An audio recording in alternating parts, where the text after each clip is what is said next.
সাবেক প্রধানমন্ত্রী শেখ হাসিনা, আসাদুজ্জামান খান কামাল এবং চৌধুরী আব্দুল্লাহ আল মামুনের বিচার শুরু হবে কিনা জানা যাবে বৃহস্পতিবার। সোমবার শুনানি শেষে আদেশের এই দিন ধার্য করেন আন্তর্জাতিক অপরাধ ট্রাইব্যুনাল। এর আগে শেখ হাসিনা এবং কামালকে নিরপরাধ দাবি করে মামলা থেকে অব্যাহতির আবেদন করেন রাষ্ট্রনিযুক্ত আইনজীবী। তবে সুযোগ থাকলেও মামলা থেকে অব্যাহতি চেয়ে কোনো আবেদন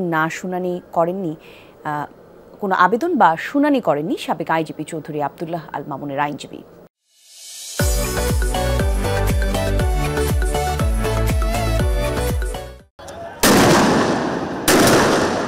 জুলাই আন্দোলনে ১৪০০-র বেশি মানুষকে হত্যার মূল আসামি সাবেক প্রধানমন্ত্রী শেখ হাসিনা। আন্দোলন দমাতে হামলা, মামলা আর গুম হত্যার মাস্টারমাইন্ড হিসেবে তার বিরুদ্ধে মানবতাবিরোধী অপরাধের অভিযোগে ট্রাইব্যুনালে চলছে বিচার কাজ। সোমবার জুলাই-আগস্টের মানবতাবিরোধী অপরাধের মামলায় শেখ হাসিনা, সাবেক স্বরাষ্ট্রমন্ত্রী আসাদুজ্জামান খান কামাল, সাবেক আইনজীবী চৌধুরী আব্দুল্লাহ আল মামুনের বিরুদ্ধে অভিযোগ গঠনের শুনানি শেষ হয়েছে।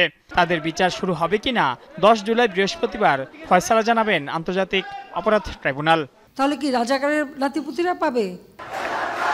এদিন শেখ হাসিনা, আসাদুজ্জামান খান কামালের অব্যাহতি চেয়ে আবেদন করেন রাষ্ট্রনিযুক্ত আইনজীবী। ট্রাইব্যুনালে তিনি বলেন, আন্দোলনকারীদের রাজাকারের বাচ্চা বলেননি শেখ হাসিনা।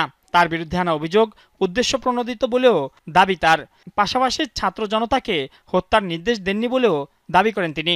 তার বিরুদ্ধে যে সমস্ত কথাবার্তা এসছে সেগুলো কল্পিত, উদ্দেশ্য প্রণোদিত, রাজনৈতিক উদ্দেশ্য প্রণোদিত এবং যেগুলো কোনো সত্যিকারের ভিত্তি নাই। আর তার প্রতি রাজনৈতিকভাবে ঈর্ষান্বিত হইয়া এই মামলাটার আনয়ন করা হয়েছে। রাষ্ট্রনিযুক্ত আইনজীবীর বক্তব্যের জবাব দেন চিফ প্রসিকিউটর। তিনি বলেন, অভিযোগ সত্য নাকি মিথ্যা এর প্রমাণ হবে সাক্ষ্য প্রমাণে। বিচার শুরু হবে চার্জ গঠনের মধ্য দিয়ে।